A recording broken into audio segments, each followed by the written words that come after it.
Saya kurang tahu ya, baru dengar dari Mas sekarang. Tapi kalau emang itu benar, itu hal baik ya, soalnya dana pensiun itu buat karyawan swasta selama ini kan belum ada tuh, Pak. Hal yang positif berarti. Iya, hal yang positif berarti. Pernah dengar gitu ya, Pak? Belum dengar saya. Tapi kalau misalkan emang ini ada, menurut Bapak sendiri gimana sih? Hal yang baik kah atau Ya menurut saya sih lebih baik. Begitulah. hal yang baik ya, Pak? Hal yang baik. Karena kan punya dana pensiun di hari Iya, tua betul. nanti. Iya betul.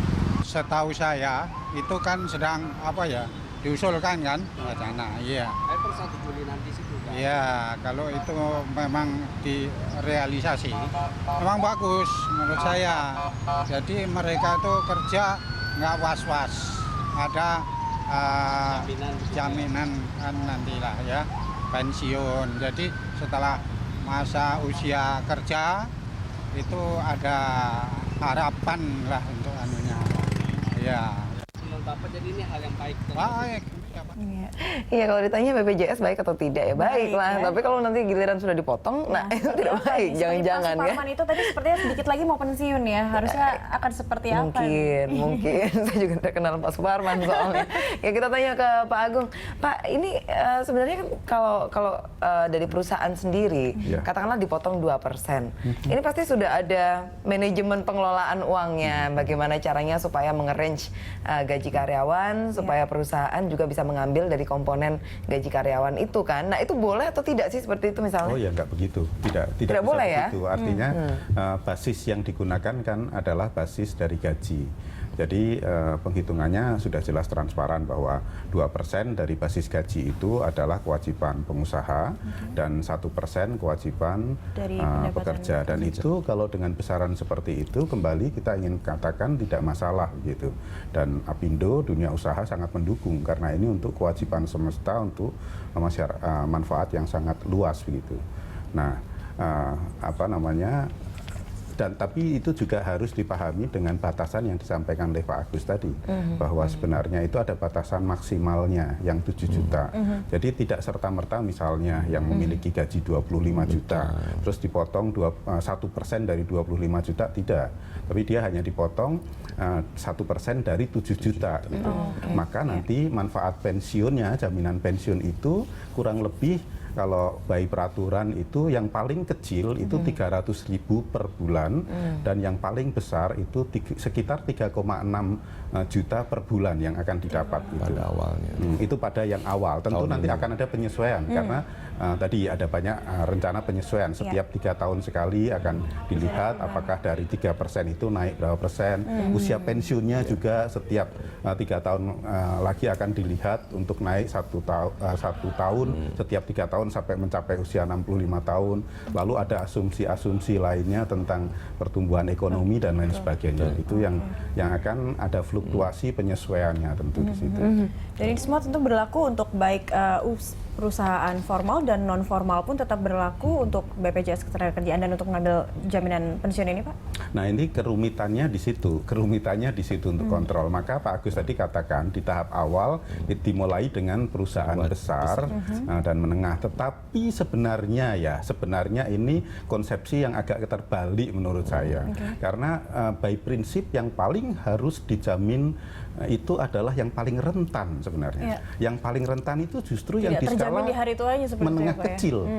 Seharusnya di tingkat itulah yang harus lebih banyak dilindungi begitu. Bukan yang sudah gede-gede, karena yang gede-gede itu biasanya sudah terjamin oleh skema internal jaminan pensiunnya. Maka agak kebalik ini logikanya begitu. Diwajibkan dulu yang gede baru yang kecil. Tetapi mungkin bisa agak dicapai rasionalitasnya karena mungkin dipikir yang kuat bayar 2% itu adalah yang gede gitu. Dan sudah yang sustainable. kecil Sustainable. gitu. Namun ini harus dipikirkan dengan ini nih untuk kedepannya Pak, karena di sisi itulah yang sebenarnya rentan untuk perlu dilindungi gitu. Pertimbangannya apa Pak Agus? Ini itu PP-nya punya begitu. Dari peraturan pemerintah kalau kami kan laksanakan saja. Tapi satu hal begini, kalau dari jumlah peserta yang masuk dalam 2 bulan ini sedemikian cepat, ya itu tandanya memang kesadaran dari pekerja maupun pengusaha tentang melaksanakan kewajiban itu juga sudah terus meningkat gitu ya. Antusias, Jadi bahkan batasan-batasan itu sudah tidak menjadi persoalan gitu, karena perusahaan yang masuk kategori kecil ya itu juga bergairah gitu, berlomba-lomba untuk ikut. Yang penting mereka bisa punya akses gitu terhadap akses terhadap penyelenggaraan program ini gitu. Oke, baik. Nah, ini kita membicarakan tentang iurannya seberapa persen dan apa yang akan didapatkan nantinya oleh pekerja yang sudah pensiun. Nah, sistemasinya nanti saat untuk mencairkannya seperti apa, Pak? Akan sulitkah atau melalui beberapa tahapan seperti apa? Ini menarik ini ya. Kalau mungkin sekarang mungkin untuk mendapatkan pensiun berkala mungkin belum ya, kalau ya kita jangan berdoa gitu ada tapi harus kecelakaan, harus cacat total dulu gitu kan nggak nyaman. Kita harus doakan bekerja dengan selamat gitu ya. Mungkin mereka yang mencairkan lamsam ya itu kita sangat terbuka dan transparan. Anda juga bisa melihat posisi saldo hari tua melalui aplikasi ya katanya ya Pak ya. Itu bisa BPJS Mobile itu bisa pakai Android itu ada aplikasinya di iOS yang menggunakan Apple, pengguna Apple bisa. Tinggal BPJS bisa, gitu, BSTK Mobile.